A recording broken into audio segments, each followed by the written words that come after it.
Lastly, just a reminder that we'll be recording today's session. A copy of the recording will be loaded to GSA's YouTube channel. There's a GSA Fleet desktop workshop playlist that has videos of our past sessions. With that, I'll turn things over to Patrick.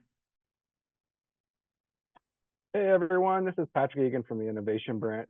Thank you for taking your time to meet with us today and have this desktop workshop about connected vehicles.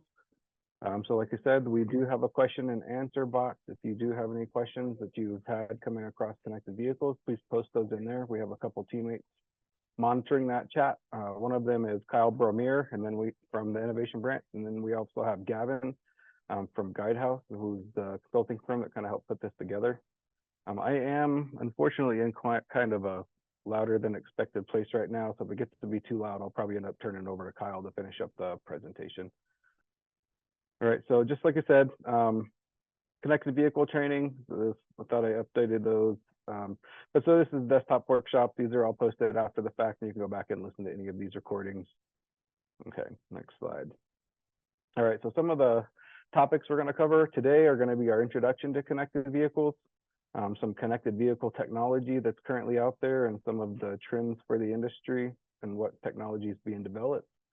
We'll briefly talk on the impact to the federal community, for the federal fleet community, and how it's going to affect those of you out in the fleet with these vehicles.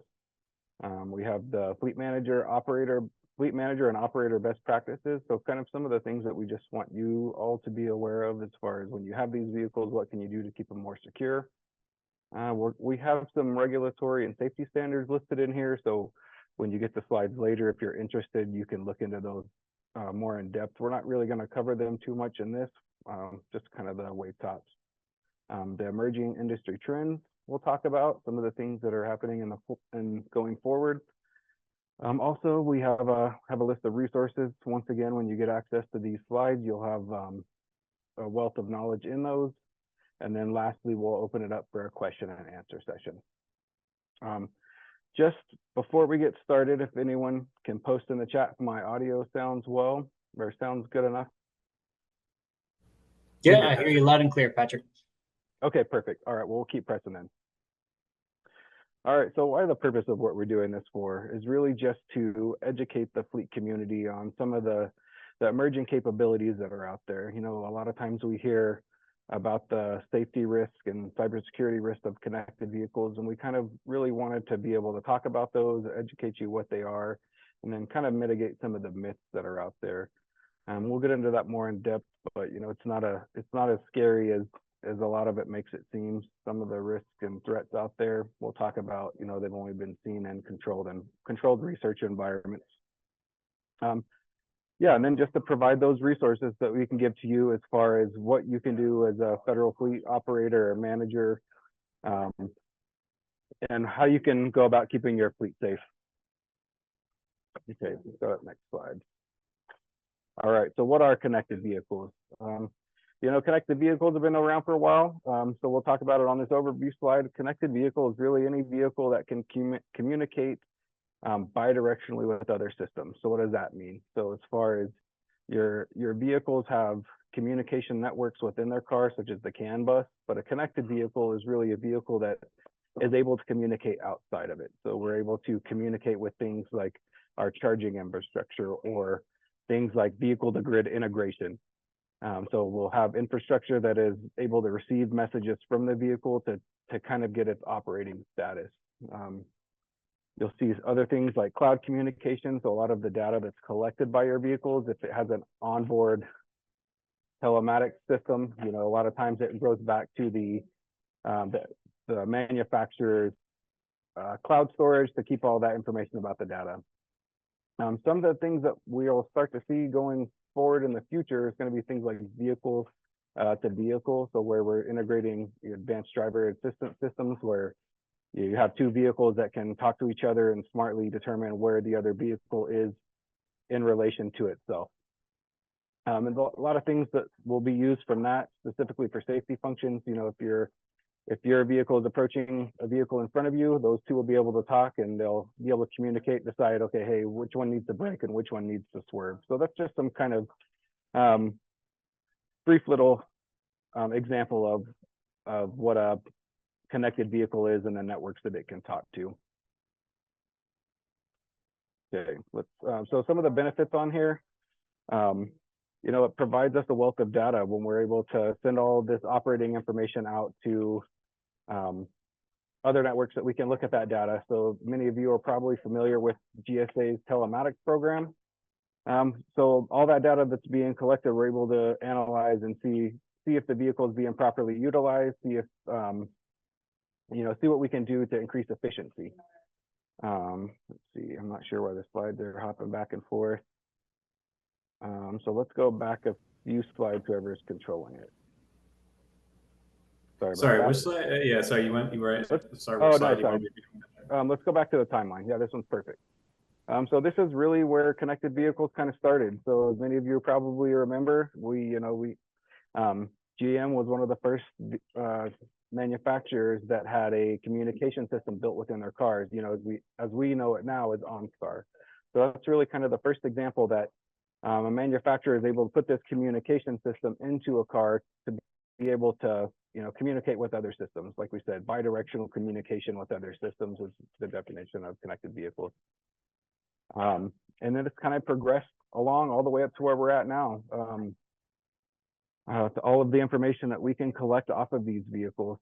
And along the way, there's been some dark stains on what people have had access to. You can kind of see, let's see, that 2010, a disgruntled car dealership was able to remotely disable 100 cars that had access to the telematic system, and they were able to remotely access them and do some bad stuff. And then things like the Tesla workers, if you're familiar with that, what they were able to do was actually listen to voice and see video internally of their customers. So there were some big privacy concerns about that, and Tesla did some mitigation as far as how controls were put into place to prevent that. Yeah, so just a quick overview. It's from our initial connected vehicle with OnStar to what we have now, where basically all the systems in your vehicle are communicating internally, and that data is also being exfiltrated outward to talk to other systems. Okay, we can go to the next slide.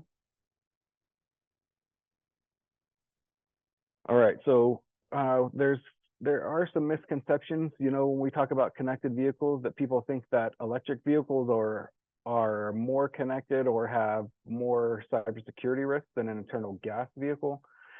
So really, that's not really true. So as far as looking at an internal combustion vehicle compared to an electric vehicle, the only additional communication network that's going to be on that is going to be that network that connects back to your charging infrastructure. So your ICE vehicles do have all the same sensors and systems that this data is being collected could potentially be accessed. So there's not really much truth to, well, people are worried about electric vehicles getting hacked more often than internal combustion engines. So if you have a equally new internal combustion engine, it's going to have the same systems and networks as far as that goes, other than the charging infrastructure one. I mean, the reason for that is that we're able to determine how our vehicles are operating and how efficiently they're operating, or if your vehicle is throwing a fault code. All of these vehicles have that nowadays. There's not really any models or makes that exclude these kind of systems. All right, so there's not really any uniqueness between the two. So that's really the purpose of this slide. They have equal potential for cyber security exploitation, but we'll talk about, like I said earlier, why that's not as big a concern as a lot of people make it out to be. All right, Kyle, we can go to the next one. All right, so we'll talk about some of the benefits. So a lot of these systems are put in place for our benefit. So you'll see over on the left, we were able to tell immediately if your vehicle has a recall issued to it by its VIN, you're able to see. Okay, let me just read I see a note. Having a problem picking up the audio. I'll let Kyle chime in if he's having a hard time hearing it.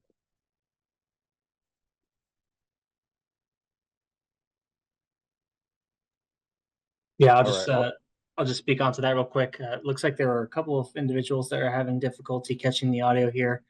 Okay. Not sure. Sounds fine on my end. Sounds good on your end. Okay, perfect. Yeah, Okay. sorry everyone. Unfortunately, we don't have the ability to increase output volume. If it sounds a little low, please try to increase it on your end. But unfortunately, we're a little restricted on what we can do there. Sorry to interrupt. Yeah, no problem. And I'll slow down and speak a little bit louder.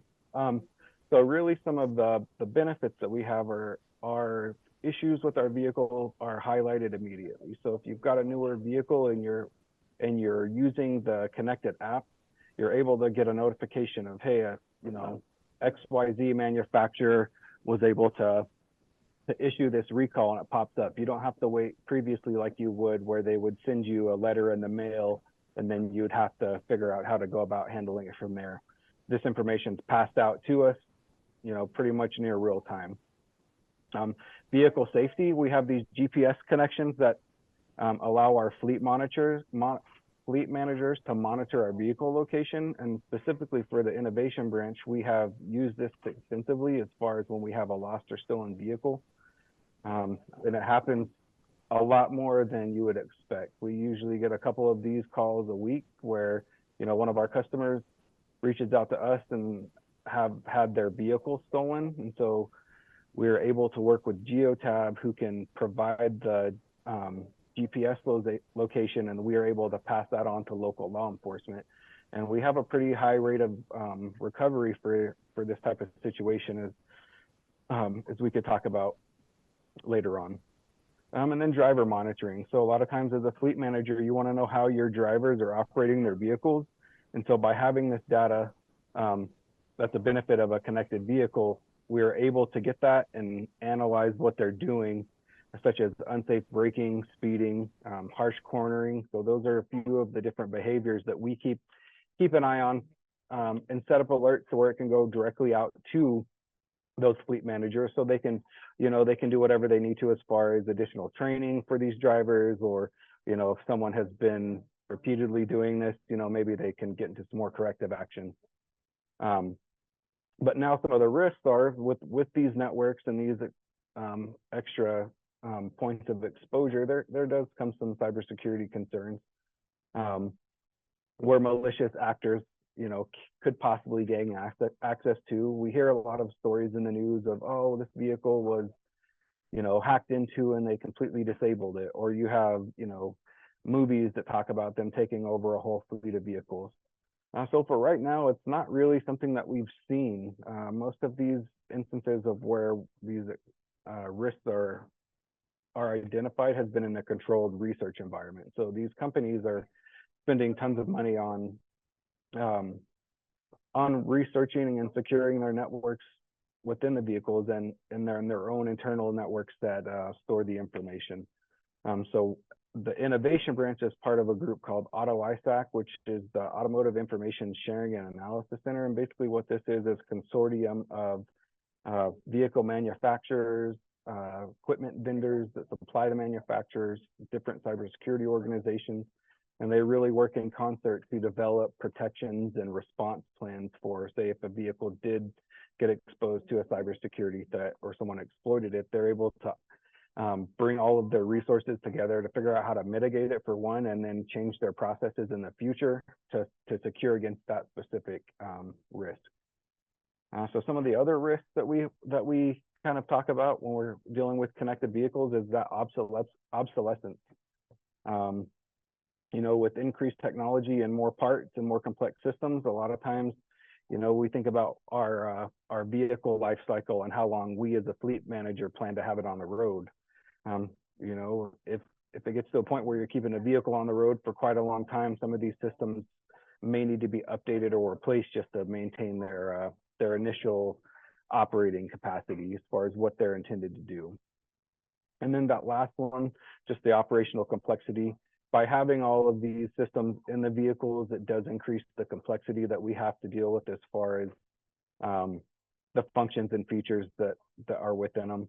So if any of you have a new vehicle and you've ever had any problems with it, it's kind of one of those things where you're not troubleshooting it yourself. You're taking it to a maintenance repair center, or taking it back to the dealer just so they can hook it up to their scanning tools to figure out what it is.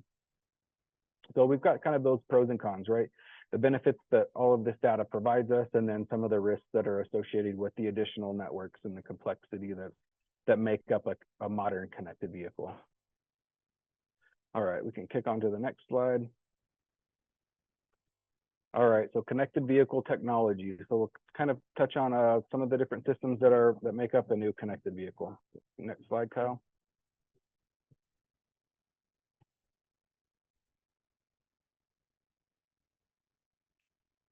All right. So like it says here, these vehicles are connected through a system of computers.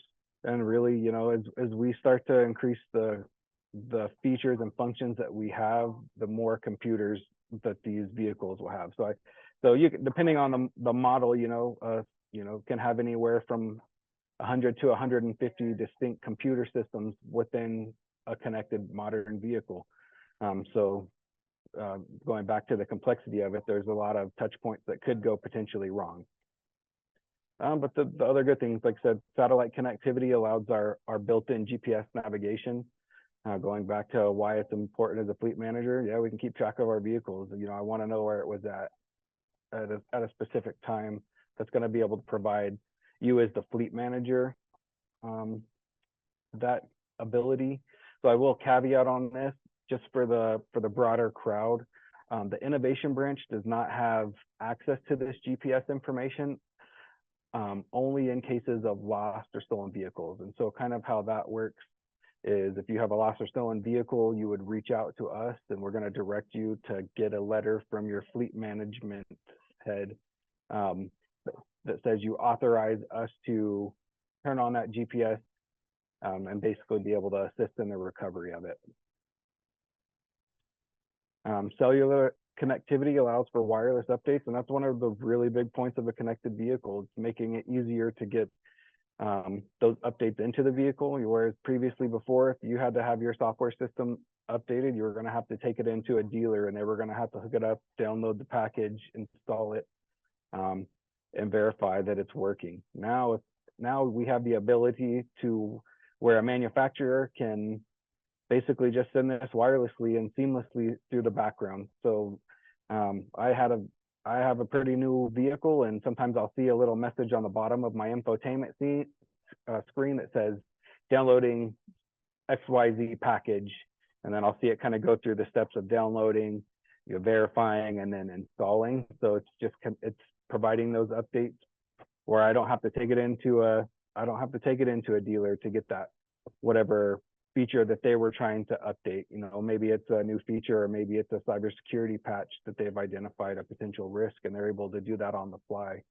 And there's been some big examples of that. I think Tesla had a big issue where they had to provide a cybersecurity patch, and they were able to do it wirelessly or remotely. They didn't have to recall the vehicles and actually have them come into a service center, which, you know, as for us as a fleet manager, that takes time off the road for our vehicles. So it's nice to have that, those functions. And then some of the comfort and convenience features. You know, you have that remote access, remote start, and then, you know, your built-in Wi-Fi. So I live in Colorado, and you know, when it's snowing and there's a foot of snow that's been dropped overnight, I don't necessarily want to wait to shovel it off before I get my vehicle warmed up. So I can go on my app and click a button, and then it starts it to my preset settings. So those are some of the, you know, the comfort and convenience features that we appreciate for a connected vehicle. You know, before I would have to go out, shovel off snow, be able to open the door and get in, and then wait for it to warm up. So kind of with this connected vehicle, I'm able to do that remotely. Okay, let's do the next slide, Kyle, if you don't mind. All right, so kind of what I was talking about before, over-the-air updates are just going to be updates for your software firmware that the manufacturer is able to push. Really kind of makes that process a lot easier. You know, your vehicle is going to verify that the package that's being pushed is authenticated with the dealer, and then they'll just seamlessly kind of install and load it and everything. So there's not really a lot you have to know as far as if there's things you need to do. Sometimes there are functions on our newer vehicles that will allow you to disable over-the-air updates. So you kind of as the operator, the fleet manager can kind of direct your personnel on how you want to do that. If you want to have your personnel leave that on so it just goes through seamlessly, or if you want to say, hey, there's a new update, we want to bring it into the fleet maintenance center or wherever you maintenance your vehicles and have them do it that way, just to verify that it's an actual update. They can also do that to the firmware. So I had a vehicle, I won't name names, but it had a operating problem where the clutch would overheat. And so in order to fix that, the manufacturer sent out a firmware update where it would kind of drop the power so the clutch wouldn't heat up as much and have that potential risk of damage. So that was kind of one of the examples that I used for a firmware update. Okay, let's see, next slide.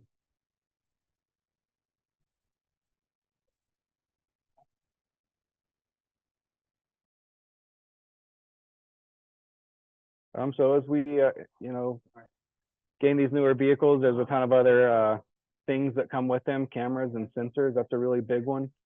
I think most new vehicles at least come with a backup camera, where most of them are also coming with your front end camera. They use it for our advanced driver assistance system. So one of the newer vehicles that I got into that was a rental had kind of the adaptive cruise control, and it would use its LiDAR system to determine how far the car in front of me was. So if I was in cruise control and I set it to a certain distance, it would be able to maintain that distance without any input from me.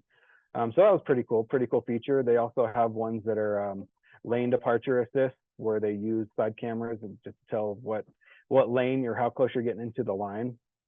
And so some of these additional features, kind of just provide for our safety. Some for our comfort. It's nice to be able to have that on where I don't have to continually slow down and speed up on my own, where the vehicle will be able to do it itself. And then, like I said, sensors from multiple sources. A lot of them we can identify remotely when a vehicle has gotten into a potential crash. That's one of the things we have as a capability with Geotab, with the data that we get from them and our telematics system, is we're able to kind of reconstruct what happened. So it takes all that information from, a harsh braking event was reported, and then they're also able to say, hey, there was an accident reported, so they can kind of build that picture of, hey, this is what happened in this incident. Pretty neat function. All right, and then our infotainment system. As the driver, that's really one of the biggest things that we're concerned with. It's just all of the different features that we have access to, our navigation, we can control our media, you can hook up your phone and control a lot of things from there as well. Let's see, so some of them, some manufacturers, like it says here, Tesla, they've got a pretty impressive screen in the middle of their console. It looks kind of like a computer screen, where some of them aren't as much, but aren't as big, but they'll still have the same features. Let's see, so some of these things, like I said, some of these features may increase the security concerns just with the things that people are able to access to. I won't go too much into that, but yeah, that's kind of some of the camera sensors and infotainment that we have. So one of the things that we always tell our customers and our leasing customers is, take a minute to go through your owner's manual, identify what you have on the vehicle, and how it should normally operate. So as far as like the cybersecurity concern, that's going to help you know, hey, if there's something going wrong, then you'll have a better idea. Okay, let's go to the next slide.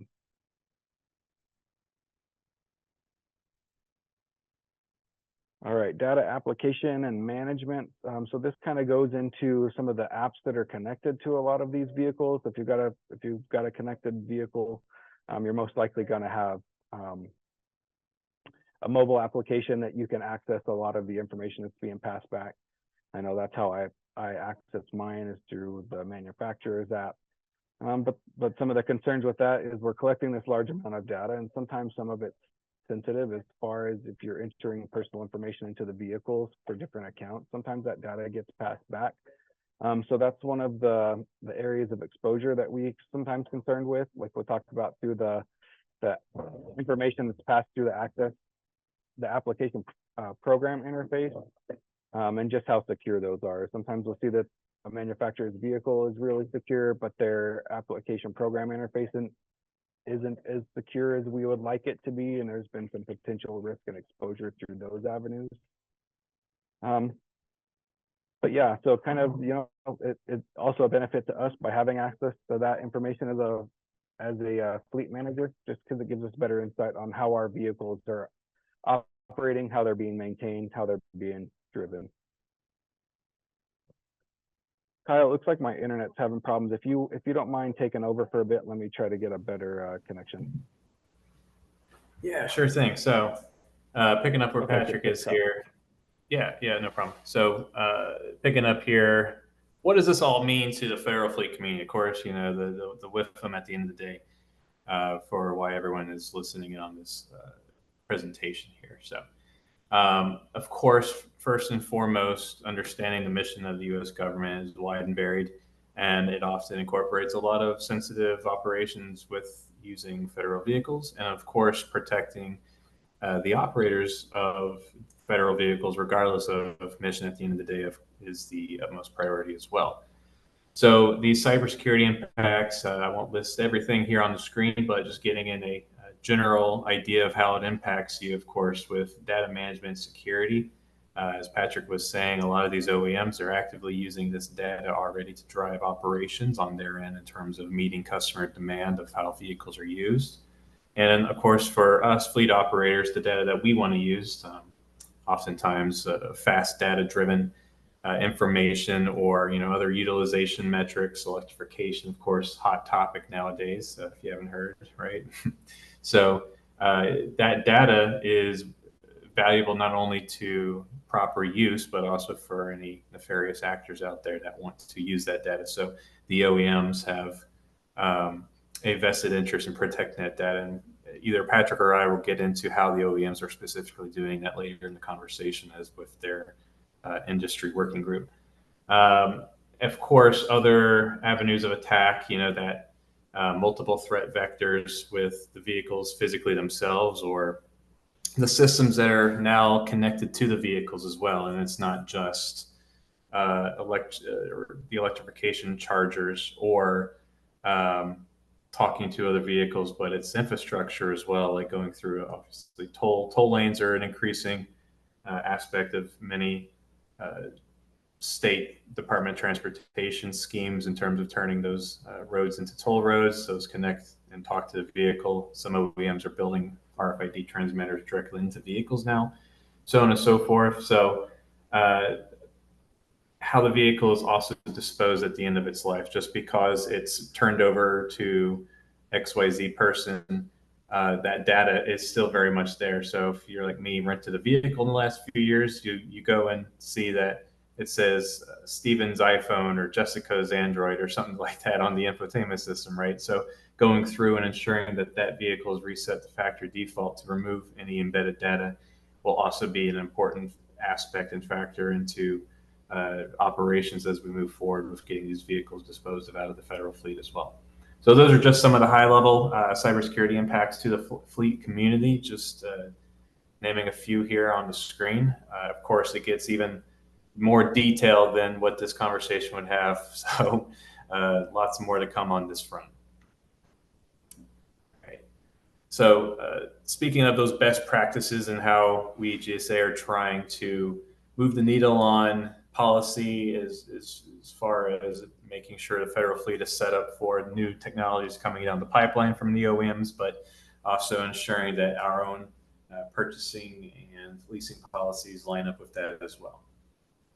So based on a continual cycle of just reevaluating everything, you got your vehicle access operations, general considerations, with electrification being prominent now, vehicle charging and how it's paid for, and then those OTA or software updates or firmware updates to the vehicle itself. All those interplay together to create policy that we're evaluating. So starting here with vehicle access and operations, ensuring that training for operators how to use these vehicles that are more technologically advanced than possibly what we're all used to, especially if EVs basically becoming rolling computers, right? Not knowing how to more intuitively put the vehicle into gear or open the door are some common problems because it's not as intuitive as a normal vehicle that we've all come to know and love nowadays. So developing that technology just for a base of how to use a vehicle. Also, things such as a lot of OEMs are discussing or either actively pursuing a keyless or fobless entry to their vehicle that poses its own operational concerns, especially with a federal fleet, either the GSA lease fleet of 230,000 vehicles, agency-owned vehicles of an equivalent amount or so. So nearly 500,000 vehicles that potentially later on may not have actual keys to use. That's kind of a concern at that scale, right? So developing that and being able to future-proof any operations with being able to adopt to that. Some other general considerations, of course, is we're trying to work with industry itself to learn of these trends as they are coming down to ensure that we're not caught off guard or caught off by surprise. So we're not left in the dark in terms of being able to retroactively have to do policy, but we can pre-plan and do policy up front to ensure that we meet the needs of our operators, as well as ensure that industry or ensure that we know what industry is doing as well, so we can actively pursue those instead of being caught flat-foot. So telematics, of course, really big topic last few years, along with vehicle electrification. It's either one or two tied together in terms of interest. That telematics data is recorded already on the OEM modules that are embedded in these vehicles. So regardless of if there's a physical telematics unit that's installed after the fact, a lot of OEMs, if not all OEMs, are basically using data generated from that vehicle itself with embedded units as well. So being able to navigate that new world in terms of how to protect that data, privacy rights for operators, and ensure that sensitive vehicles or sensitive agencies aren't exposed to a higher risk level than they should. Vehicle charging, as I just mentioned, when those vehicles connect to chargers, it's not like a gas pump anymore where you put the gas pump in the nozzle in the vehicle, pump your gas, and away you go. These are oftentimes these vehicles these chargers are connected to the larger grid network that itself poses its own vulnerability and risk avenue. So especially when you add a payment mechanism there, when you start to link a payment card to a vehicle itself. So as you can see that you can dive down that rabbit hole quite deeply if you start going down that path. So monitoring that and ensuring that data is best protected and our fleet operators are best informed of how to use these chargers and ensure which chargers that they should use is something that, of course, is actively being looked at, and many good practices out there as well, as far as how to avoid using sketchy chargers out there. Lastly, those OTAs, probably one of the most important, if not the most important aspect of protecting the vehicles and data and everything that all these other three categories protected. If you're running a vehicle without the latest and greatest firmware from an OEM, you're basically running a vehicle that is exposed to an undue level of risk because it's an older level. And oftentimes these OTA patch vulnerabilities that are being found every day. If you just saw today, hot off the press from Wired.com, the new Teslas, they went to a wideband radio frequency for their RFID cards and also for their app to unlock the cars because it prevented risk to pass-through attacks or man-in-the-middle fob relay attacks to open the door. However, researchers just found a new vulnerability to even that. So as you can see, this proliferation cat and mouse game of vulnerability is patched, and then a new vulnerability to that patch is found is just the part of the day with how these vehicles are now connected to everything. So ensuring that those OTAs are followed and operators accept the updates and ensure that those policies and procedures are followed to ensure the vehicle is the most up-to-date product possible is the most important aspect of all this. And of course, right there, OEMs want to collect and use this data. So all these things combine to ensure that data is being used properly as well. I'm not sure if Patrick's back, but I'll continue here. So some high-level best practices, do's and don'ts. As I was just saying, ensure that firmware OTA updates are done in a timely manner. Delete any Bluetooth connections to the vehicle. That just opens up a lot of other avenues of vulnerability. And deleting any navigation history. You don't want to build a pattern of life that's easily found for anyone to go and grab that off the vehicle if they wanted to. Disable any hotspots. There's no need to use that in a fleet operation vehicle. They're just there, so if they can be disabled in the infotainment system, ensure they're disabled. And then reset the vehicle to factory settings when turning it back in. Will ensure a lot of the vulnerabilities themselves aren't even there to be pursued in the first place. Don't connect your phone, your personal private phone, to a government vehicle. That exposes your own PII and also can just open up a whole other can of worms with having your own personal information on a government vehicle and say a FOIA request comes through for that data from that vehicle. Well, there you go, right? So it just removes that potential tricky situation that you'll find yourself in. Don't ignore those service alerts. Don't ignore any glitches or problems with the vehicle, because that could indicate something with the OTA went wrong, or the vehicle itself is already compromised, and some sign that you're writing off as, oh, it's just a weird vehicle, is a sign that the vehicle is compromised. So getting those things brought up to attention of your fleet manager or service technician when the vehicle's in for a PM is important as well. And then lastly, those Wi-Fi connections, don't allow the vehicle to connect to those. So there's just some super high level best practices. And Patrick, are you back in, or you want me to continue? Yeah, let's give it a try. I think I got it connected well enough that we can keep going. All right, perfect. So I'll hand it back off to Patrick to finish us here with the regulatory and safety standards that are emerging out there to cover this topic. Yeah, so kind of like I said earlier, yeah, bring it to that next slide, Kyle. We're not going to go super in depth to the regulatory ecosystem and standards that are out there. The big thing that we want to have the group take away is that there is a large concerted effort of industry and governmental agencies that are working, pretty much, not to say around the clock, but we're working every day to develop these regulations that manufacturers need to implement to keep their vehicles secure. So there are several agencies that are a part of the Auto ISAC, which I talked about earlier, that are directly involved in generating. So you have things like the National Highway Traffic Safety Administration. We have NIST that's also helping out develop some of these cybersecurity protections and frameworks that we and the manufacturers rely on to build upon. So when they're developing systems, they know exactly what standards they're going to be asked to or kind of expected to maintain when they're building these systems. So there's not really right now, there's not any mandated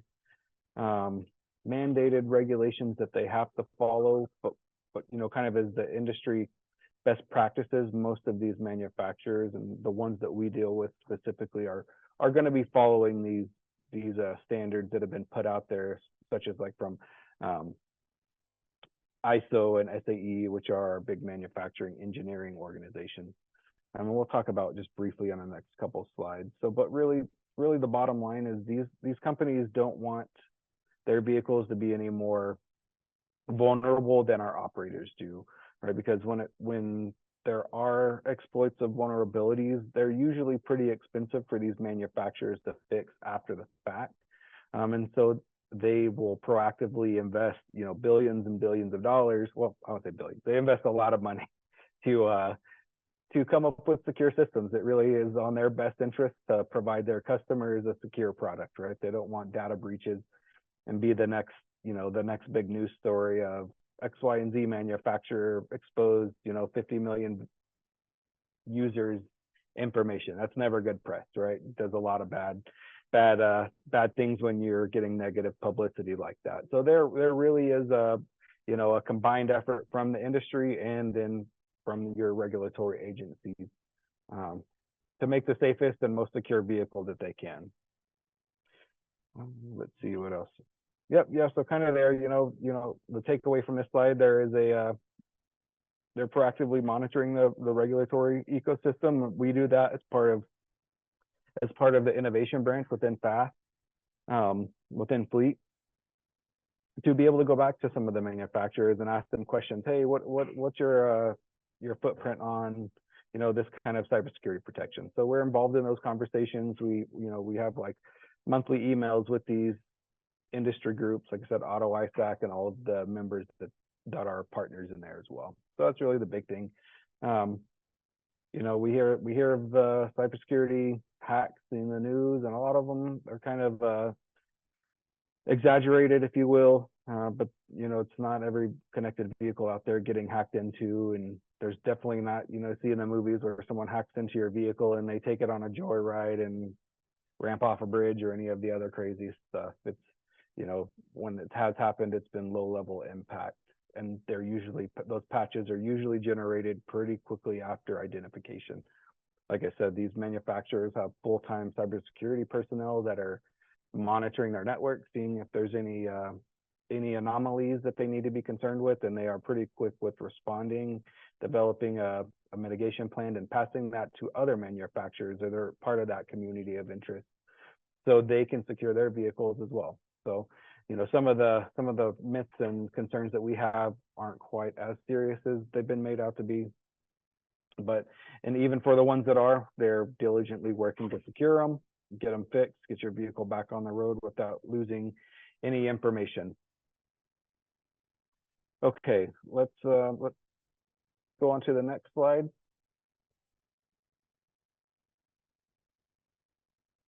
All right, so just talking about earlier, here's just a sampling of the different standards and regulations that are out there. Like I said, currently right now in the United States, none of them are mandatory, but a lot of these companies and manufacturers are, building their systems to maintain the specific standard. So when you get these slides later on and you're interested, you can go dig all of these up. And then I believe we have some more later on just in the resources. But yeah, so there is a ton of actual work being put into generating these regulations and standards. As we go forward, it's just going to be more and more, right? They develop new systems for our vehicles. These industry parties, if you will. So you'll see like the SAE and ISO and the IEEE, they're all going to be involved in, hey, you have a new network on the vehicle. The IEEE is going to take a look at, how is it communicating? Is it secure? Is the way it's transmitting safe as far as, affecting personnel? A bunch of different aspects that go into it. All right, so we can go on to that next slide.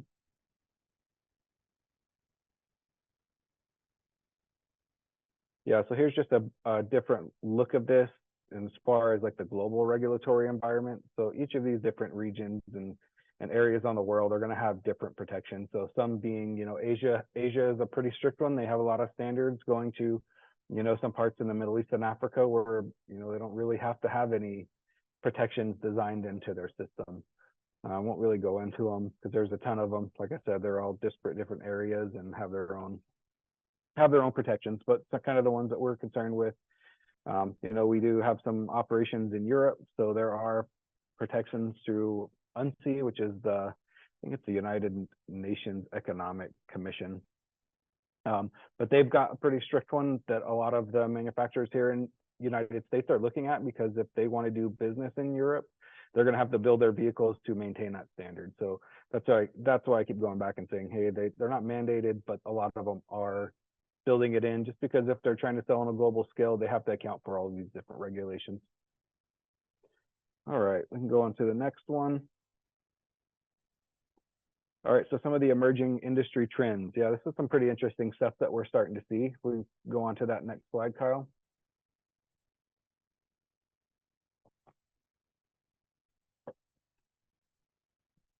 So one of the big things that we've kind of been seeing and hearing is just the move forward and how these manufacturers are developing their system to be more efficient, more powerful. So we hear things like software-defined vehicle, where kind of the idea behind that is that, if these manufacturers can reduce the amount of computers that are on board while keeping the same functionality, It's kind of where we think it'll take it, just because then you don't have to produce, I don't have to produce a specific ECU for a car. I don't have to, develop whatever other of the 150 something computers that are on board a car. I can have a centralized computer that is able to handle all those functions. And so we've seen kind of success in that in the software-defined radio space, where you're able to take that one computer that's got enough processing power to run all of these different applications. A really pretty neat idea, and I think it'll provide some pretty cool features as we go forward, because then you don't have to replace a computer when you want to build a new function. You have it kind of already baked in for expansion. One of the big things we talked about, or we've kind of talked about in other areas, are the subscription-based models. If you have a Tesla, you might be aware of this, that there are certain things that you're gonna have to pay extra for. We hear stories of someone buying a used Tesla, and for all of a sudden their air conditioner stops working, or another function on their car stops working. So it's kind of interesting for a fleet manager. How do we handle that? We don't typically support subscription features. So if those things are becoming more prevalent, how are we as fleet managers going to be able to build that into our work processes to account for that? Let's see, so widespread adoption of the NAC standard. So that's going to be your Tesla charger, and we've kind of seen that happening already. The big news story from a while back was that all of the Ford Lightnings were going to be on the NAC standard, or right now they would come with a NAC adapter, but then eventually they would just come with that equipped. So that's pretty interesting, because it uniforms our charging infrastructure. Before you had to, you could only charge your Teslas at a Tesla charger, but now as the industry moves closer towards that, it opens up our opportunity for charging at, less specific charging stations, I guess. Cameras and sensors, like I said earlier, pretty much everything that is coming out is going to have some sort of cameras or sensors in the vehicle built in. Like I said, I know it's a regulation that most of them have to have a backup camera now, but as we progress, you're going to start seeing your forward views and your side views and different things like that. So rear seat monitoring. So I'm currently in a rental car right now, and the other day when I first got in it and then got to where I was going, turned it off, alert popped up, check passenger seating. So that was a new one to me. Just say, hey, for different safety reasons, I could imagine some uses of, hey, making sure you're not leaving people in the car, young people, little children. So, and then another one that I think is pretty interesting is the driver drowsiness and attention warning. So I've got a family member that has a vehicle that's equipped with this, and it's pretty interesting. It's got a camera in the heads-up display that is able to look at where your eyes are pointing, and if it senses you starting to drift off or you're not paying attention, it'll shake the steering wheel. So that was kind of interesting to hear that. We've heard that in the future that may be possibly baked into a drunk driver prevention system. So it may be interesting to see how some of these things go, to where they're being developed for not only for the driver's protection, but the other vehicles around them and pedestrians and whatnot. All right, now on to the large fleet operator trends. Oh, sorry, Kyle, just to go back, I'll talk to that fleet operator one really quick. So there's some really important ones in here for us. I've touched on some of them, just being able to know where your fleet's at. The other big one, safety. Like I said, if I've got a driver that's operating the vehicle unsafely, I want to know about it, because the more unsafely they're driving it is the bigger chance for damage, right? Getting in a wreck, and that's never good for our personnel, but then two, our assets, which are our vehicles, right? Our agencies spend a lot of money. Your agency spend a lot of money on these vehicles. They don't want them wrecked. They don't want them down for maintenance, or they don't want them down for repair unnecessarily. Then some geofencing, so you can kind of see where your vehicles are at, and if you've got an area that they should be or they shouldn't be, you can set different alarms. So if you've got a vehicle that's delivering things, you can set a geofence around the area where it's supposed to be delivered, and you can say, hey, okay, my vehicle got to its point when it was expected to. So that's a cool feature that, you guys, if you have GeoTab, you do have access to that. And the innovation branch can walk through and kind of help set that up. We've gone over it in different briefs, and we have that information available to be distributed. Some of the predictive maintenance, this has really kind of been pretty handy. You know, it keeps the guesswork out of when your vehicles are going to be due for maintenance. And that just makes the management of your fleet a lot easier. So, you know, if you're having to guess and then you guess wrong and then a vehicle comes due before you think, and then you're not prepared for that, you know, as far as having appointment scheduled to get it taken care of, the predictive maintenance really is a pretty cool feature. We're able to see certain things like battery charge. And so a lot of times we'll get questions about, you know, someone's taken their vehicle into a repair shop or a dealer to get it serviced, or they're having problems. A lot of times it's dead batteries, right? So the people will take a vehicle in for a dead battery, and the first thing that the maintenance personnel are going to say, oh, it's your third-party telematics device.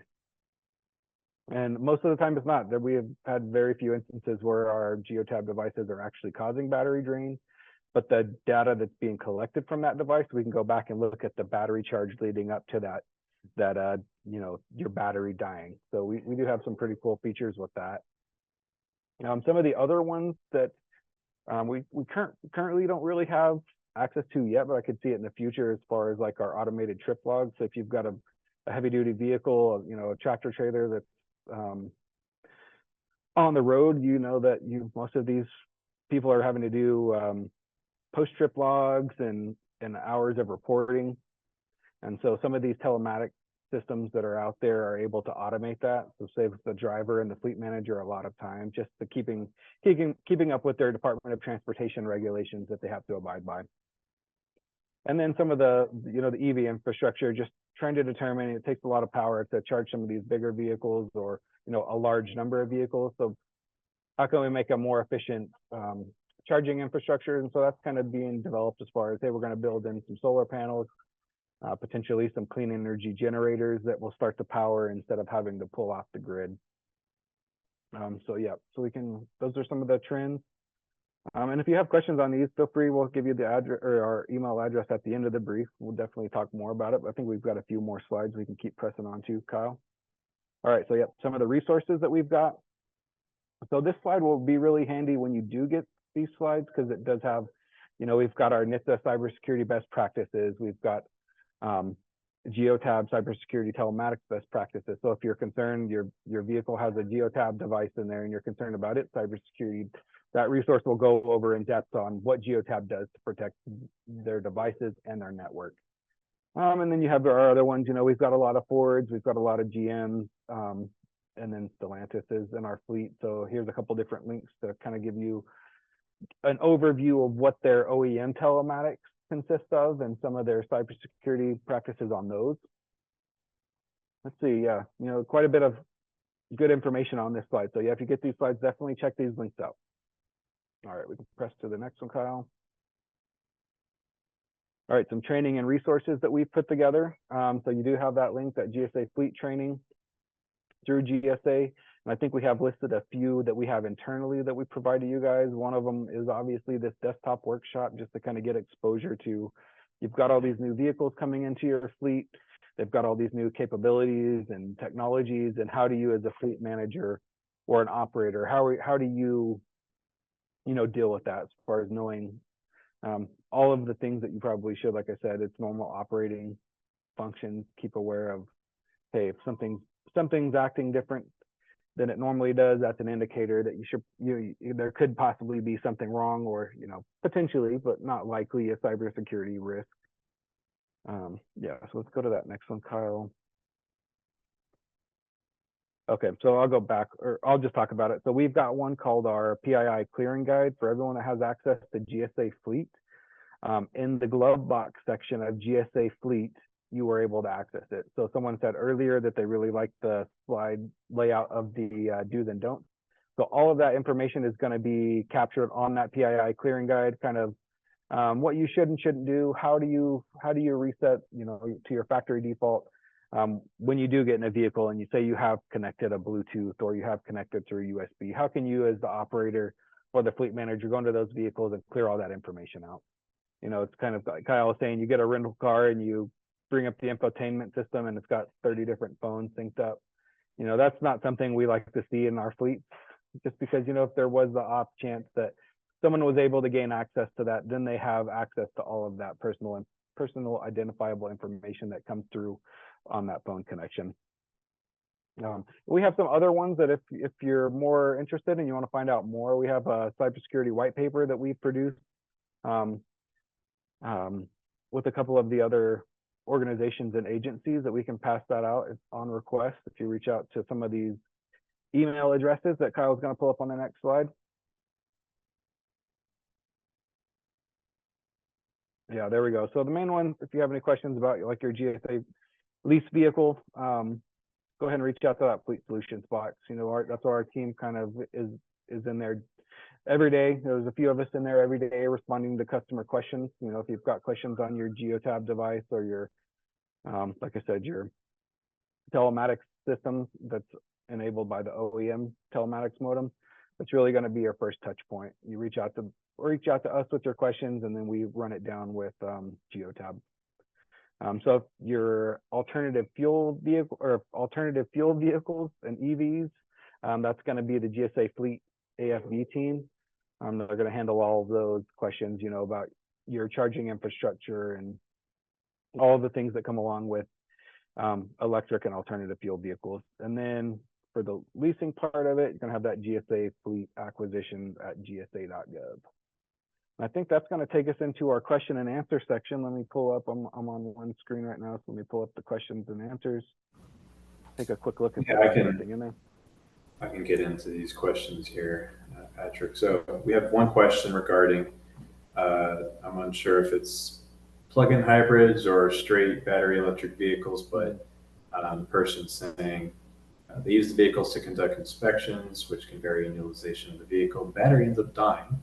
They were provided guidance by the dealership to drive it on the highway every couple of weeks to prevent extensive damage. Is anyone else running into similar difficulties? So while I can't speak to best practice for charging, we do have resources out there. And of course, you know, as we all know, electrification, the brave new world, right, for all of us. And there's going to be growing pains with how to best utilize electric vehicles and also how to best institute a charging plan. But our alternative fuel team, if in the slide here, would definitely best able to provide you better information as far as how to potentially mitigate those charging issues or utilization issues you're seeing with those vehicles dying. So if you reach out to them, they'll gladly steer you in the right direction as far as how to better utilize those EVs or plug-in hybrids or what have you. It's that second email right there, the GSA Fleet AFV team at gsa.gov for any and all your EV or electrification questions. Second question is more of a comment, but a follow on from a previous question, and it's an opportunity to provide some clarification and nuance. So as Patrick was saying, having 30 Bluetooth connections on a vehicle, and not the most ideal, just lots of potential avenues of exploitation and also exposure of driver PII.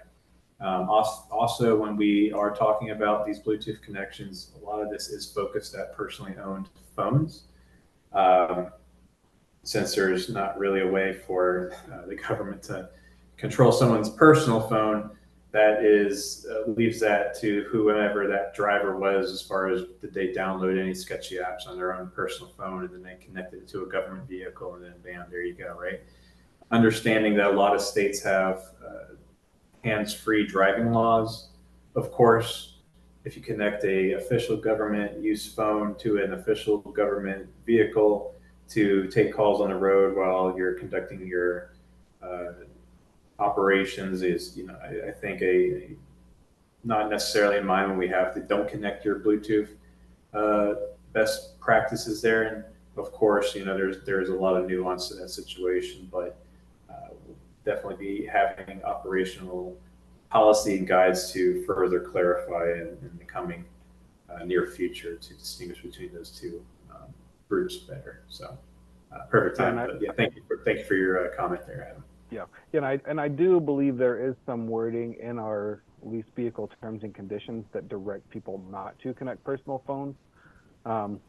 So I couldn't give you the exact line in there, but from what we've been told, your driver shouldn't be connecting personal phones to it. I understand there is need to communicate You know, we'd kind of give that guidance of, you know, if you've got to make a call, pull over and call from the side of the road. Wouldn't really connect into your government vehicle, because I do believe there is some wording and some guidance on that as far as not connecting personal phones to government vehicles. But yeah, great point, Kyle.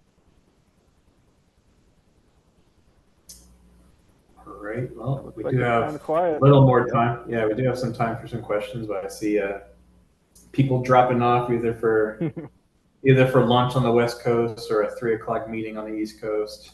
So, Yep. again, I guess to sum it up and close it out here, you know, if you do have any further questions after the fact, Fleet Solutions at GSA.gov is our specific inbox, and we field questions for this topic along with telematics. The AFV team, that second email there, will best help you with electrification questions. And you're welcome, Stephen.